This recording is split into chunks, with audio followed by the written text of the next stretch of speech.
బిర్యానీలో పీసులు ఉండాలి, వీడియోకి డిస్క్లైమర్ ఉండాలి. నీకు అర్థమవుతుందా? అరే ఆగండి మావా బ్రోస్, మీ నుండి ఎక్స్పెక్ట్ చేసేది చిన్న లైక్ చేస్తారని ఆశిస్తున్నా. అలాగే మా ఛానల్ ని సబ్స్క్రైబ్ చేయకుంటే సబ్స్క్రైబ్, లైక్ చేయకుంటే లైక్ గుద్ది పడేయండి. అలాగే ఈ మ్యాచ్ లో ఎవరి పర్ఫార్మెన్స్ నచ్చిందో తప్పకుండా కామెంట్ చేయడం మాత్రం మర్చిపోకండి. टप्पा राजमाता समर शंख फूंक दो।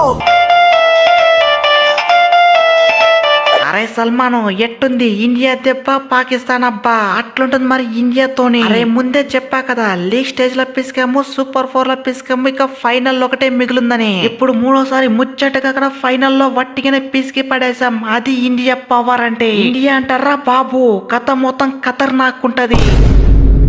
అరే చాల్ స్కై, ఏదో టైం బాగుండే మ్యాచ్ గెలిచేశారు, లేకపోయింటేనా వట్టిగానే బొంద పెట్టే వాళ్ళము. అరే వాడున్నాడే రూఫ్ గడు, వాడే సగం మ్యాచ్ ముంచింది. ఈజీగా గెలిచే మ్యాచ్ ని లడ్డూ లెక్క వాళ్ళ నోట్లో పెట్టాడు. వేసిందే 3.4 ఓవర్స్, దాంట్లో 50 రన్స్. అది ఫైనల్లో ఎవరైనా బుద్ధుండే వాడిస్తాడా? అతలు మింగురా అంటే మాత్రం నేనుంటాను ముందొస్తాడు.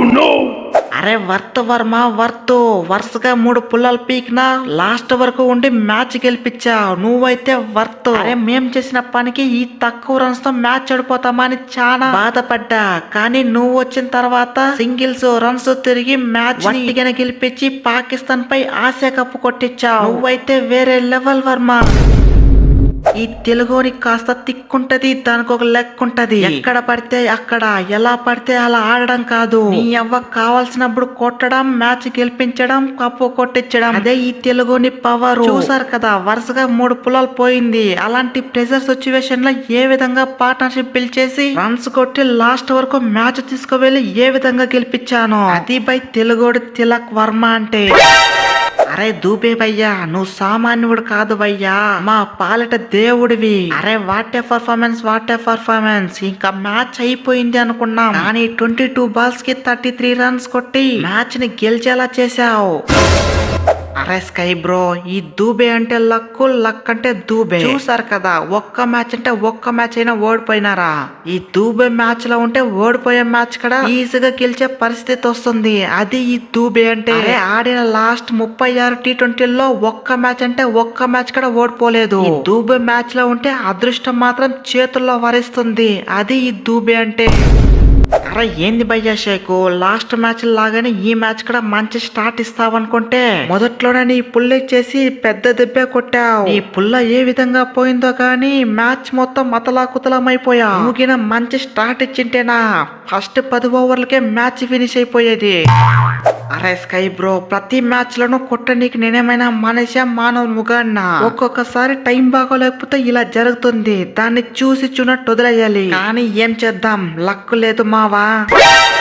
అరే ఏంది బై రూఫు, పొద్దునట్టు ఏమైనా నక్క తొక్కిసొచ్చావా ఏంటి? మన బౌలర్లంతా అంత మంచి పర్ఫార్మెన్స్ ఇస్తుంటే నువ్వు మాత్రం మ్యాచ్ మొత్తం సంక నాకిచ్చేసి 4 ఓవర్లకి 50 రన్లు ఇచ్చావు. కనీసం ఒక 10 రన్లన్నా తక్కువ ఇచ్చింటే ఈజీగా మ్యాచ్ అన్నా గెలిచేవాళ్ళము. అరే ఏం చేయమంటావా ప్రీత్ బాయ్, నేను ఏ విధంగా బౌలింగ్ చేసినా ఈజీగా కొట్టేస్తున్నారు, నన్నేం చేయమంటావు? 18th ఓవర్ లాస్ట్ బౌలర్ 6 కి ఈకున్నా అంటే చెప్పు, ఈజీగా మ్యాచ్ గెలిచే వాళ్ళము. అరే వాటే బౌలింగ్ కుల్దీప్ చక్రవర్తి. ఏమైనా బౌలింగ్ ఆ పాకనాయాలకి ఒక్కొక్కరిని పాకలాడి చేశారు. ఫస్ట్ 10 ఓవర్లు సరిగ్గా వేయకపోయినా సెకండ్ 10 ఓవర్లు మాత్రం రప్పానే. చక్రవర్తి తీసిన 2 పుల్లలు మాత్రం వర్తు.